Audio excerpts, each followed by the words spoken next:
greetings from Washington to everyone. It's a pleasure to be with you today. So this project was difficult. It was a bit more difficult than research generally is in this sphere, because in most cases, the research that has been done by think tanks and research institutions has a foundation, is built on previous research.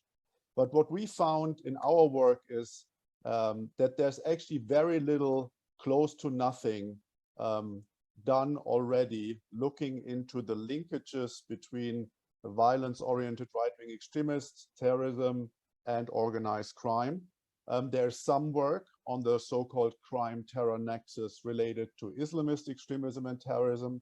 There's also some other work regarding other political phenomena and organized crime. But here we felt like we are breaking ground, which is a privilege, but also very interesting. And that is also a theme, of course, that we are highlighting in the report. Now, as Hans and Michel have mentioned, we have looked into 7 countries: Austria, Croatia, Germany, Greece, Poland, Sweden, and the United States. You also see that we have a broad range of different researchers involved and included, and I'm happy that Daniela and Cemek are with us today. So the key findings, we found that several right-wing extremist individuals and groups in Europe and the US engage in or maintain ties with organized crime. And of course, many of these cases have a transnational dimension through cross-border activities like the acquisition of illegal drugs or parallel memberships in different groups, even in different countries, sometimes right-wing extremists, sometimes organized crime groups. In particular, we found lots of outlaw motorcycle gangs. That might not be a surprise to anyone who has worked on the issue of organized crimes, particular bandidos or Hells Angels, but also smaller gangs in this regard. Football hooligan groups, often very well transnationally connected, have played a part here in being right-wing extremists in their political views, but also being engaged in organized crime like illegal drug dealing, for example. And of course, that's a specific issue for the US, the white supremacist prison gangs. So there's a lot going on in a way, and we're going to talk about dimension, quantity, and quality in a second or so. So we found this all happening in particular in Austria, Germany, Poland, Sweden, and the United States. There's like a string of connections between Austria, Germany, Switzerland, Croatia, and generally the Western Balkans, in particular to the smuggling, trafficking of weapons. And of course, I say because it makes a lot of sense, there's a interesting Poland-Germany connection. So how do these groups cooperate, or individuals cooperate? What do these linkages look like? So in several cases, organized crime groups have provided the illegal drugs and weapons to violent right-wing extremist groups. Here you see a member of the Bandidos, Bandidos Berlin, a motorcycle club that was providing crystal meth, at least 4 kilograms, to a German right-wing extremist group that has morphed into a, one could say, Nazi mafia structure. And I'm going to talk about that specific case in a few minutes. Then, of course, we have members that are, we have individuals that are members in right-wing extremist groups and in organized crime groups. And here, this individual is of particular interest in terms of, you see on his chest, his membership card, basically. So there's a football hooligan group here. There's a combat sports fight club here displayed, and there's a Bandidos logo. And what's missing is that he's also allegedly the leader or in the leadership of a right-wing extremist citizens militia in Germany. So this individual, just as an example, seems to be a member of 4 of the relevant groups or categories that we've been looked into. Now, what do they do in terms of cooperation? For example, if they're not providing each other with, for example, drugs or weapons, there's services, right? Shared access to locations for specific events. Here we see Object 21, and Daniela is going to talk about this in more depth. That was a network in Austria where then German that was involved in organized crime. As I said, Daniela is going to share the details, and they were hosting German right-wing extremists for concerts and other activity. And then, of course, there is the Turonen. That is the group I referred to earlier, that actually some of their members have 25 years of experience in violent right-wing extremism. And at the end of 2019, the group, they call themselves Brotherhood Thuringia, short form Turonen, morphed into from doing, for example, large-scale music events, which generated significant incomes and all kinds of other activity, morphed into a structure that was dealing with illegal drugs, that was providing illegal prostitution services, that is accused of money laundering, extortion, and so on. So in general, though, if we look at the literature and also in the publications of security agencies, the general assessment is that there's little evidence of systemic cooperation. This is from a Europol report on organized crime. And I think this statement here from the report is factually true, because it also here focuses on terrorism and organized crime. This is a definition, of course, right? Terrorism is a specific form of violence that is being designated as terrorism. We are at CEP also looking in politically motivated violence in a broader sense. So while this assessment is correct, there's also other assessments and also now our study that can make the case that there's actually quite a lot of evidence of systemic cooperation between criminals and politically motivated violence, which in some degrees can be considered terrorism. But as I said, that's a matter of definition and designation.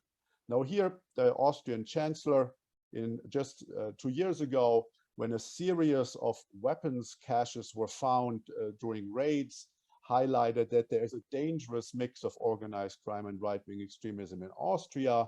And as I said before, Daniela will share of those, some of those details. So why would these groups cooperate, right? Isn't that a problem? Isn't that complicated? Isn't that dangerous for the involved actors? Of course, incentives and benefits are significant financial gains that can be used for personal investments or for the furthering of the objectives of the extremist group, for example. Then there's the possibility of sharing of information and experiences related to law enforcement strategies. This is something we assume is happening quite frequently, especially if we have members who are active in organized crime and right-wing extremist groups, and obviously when they have morphed into hybrid organizations. There's also a learning in terms of how to operate the allegedly legal businesses, because if you're involved in organized crime, you need to launder the money, right? So you need to have a set of supposedly legal businesses like restaurants, legal brothels, gyms, fight clubs, and so on. So how to do this properly, I think, is a benefit if you cooperate with the professionals here. And one would assume that this is highly risky for everyone involved. For example, right-wing extremists being involved with organized crime or selling illegal drugs.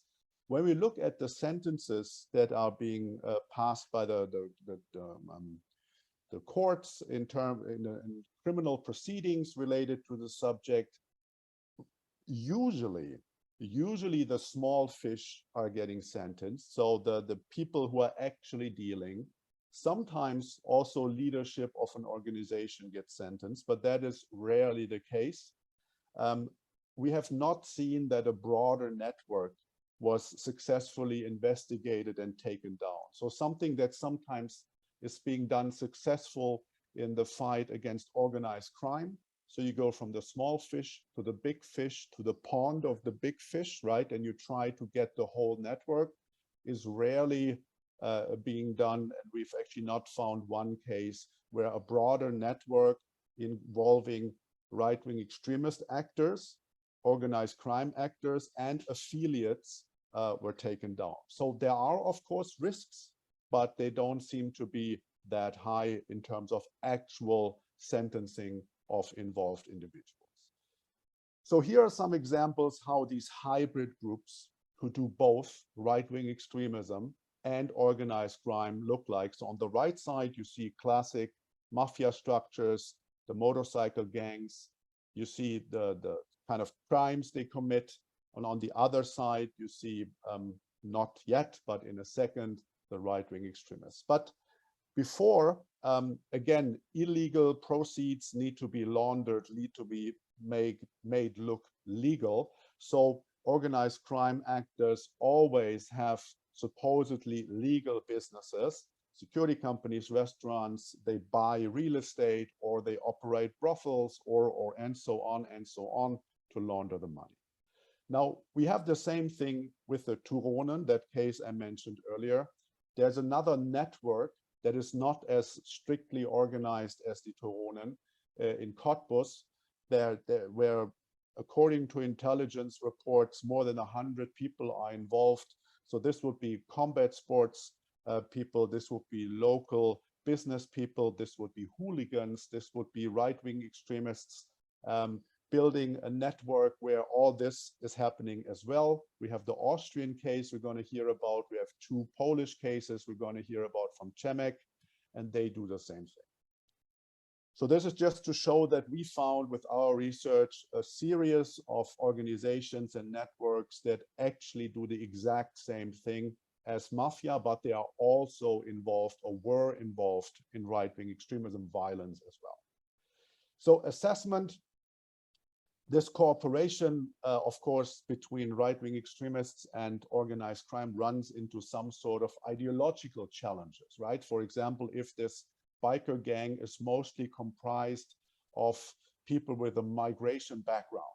So you would say, well, how can these wannabe Aryan super warriors cooperate with, let's say, the United Tribunes or the Bandidos or the Hells Angels specific chapters, when they're not really their people? But then again, you know, as a group in extremism, terrorism, and organized crime, I think form follows function here. So you are pragmatic with your principles to grow your business or to grow your group. So we see that these values and principles are being handled flexibly to achieve more operational progress. And not appreciating that, because we've seen that in some government reports looking at this saying, well, these groups are so different in ideology and background, it's unlikely that they will cooperate. We would advise to reconsider that assessment.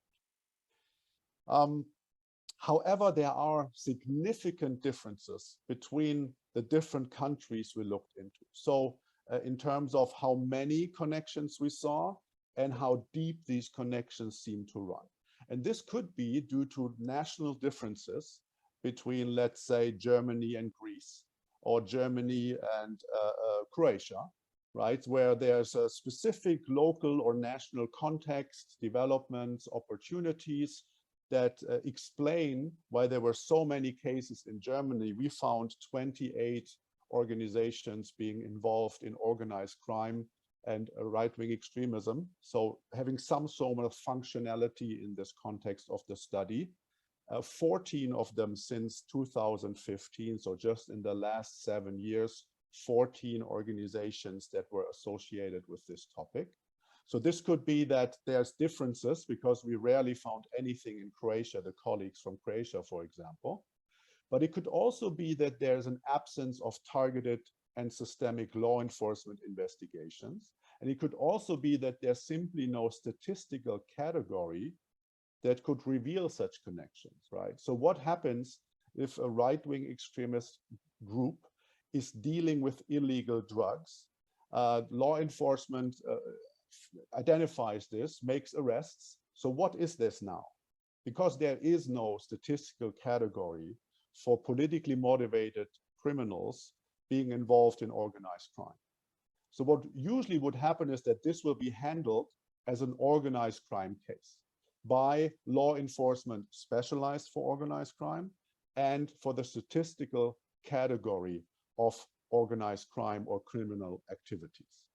So something could happen in reality, but it will not show up in crime statistics. And this is something to consider when looking at this. And this is why I showed you the cartoon at the beginning. So this guy's looking for his wallet. The policeman asks, where did you lose it? Is this here? He says, no, it's not here, but this is where the light is. So this is trying to make the point that law enforcement is mandated and in a way limited to look at specific phenomena in a specific way. This is not a form of criticism because it's the same in science and in other research capacities. We look at phenomena in a specific way, and if there's no statistical category that can show that a right-wing extremist group is also involved in organized crime, and in the process they were being depoliticized, they're being handled by then specialized organized crime prosecutors and specialized organized law enforcement, it could be, the statement can be correct and incorrect at the same time, that there's no information or very little evidence that this phenomenon exists. Now, because we don't have the statistical category, right? So what cannot be displayed in the statistics has a tendency of not being seen. We have these silos of focus and responsibility in law enforcement and prosecutors, which makes sense, but also might allow for the actors that we looked into to be between these silos. And I'm going to talk about that in a second. And we have an issue in general, of course, that law enforcement tends to look at the specific case with the objective to get a conviction and not necessarily into the broader networks. Sometimes in organized crime, of course, this is what law enforcement does, looking into broader networks, but in the countering or combating of right-wing extremism, that is very rarely the case. That is still a single case approach, right? So we see that there's a lack of up-to-date, in-depth analysis of the various financial strategies. There's no follow the money approach. There's very little learning from how to fight organized crime, transferring that knowledge into fighting right-wing extremist motivated crime. And this is just to symbolize this. So regularly, starting from the bottom, the focus would be individual prosecution. Then maybe the affected or directly associated group would be banned. But then if you would use this in the EU context, it's called administrative approach, fighting organized crime, you then could see the broader network.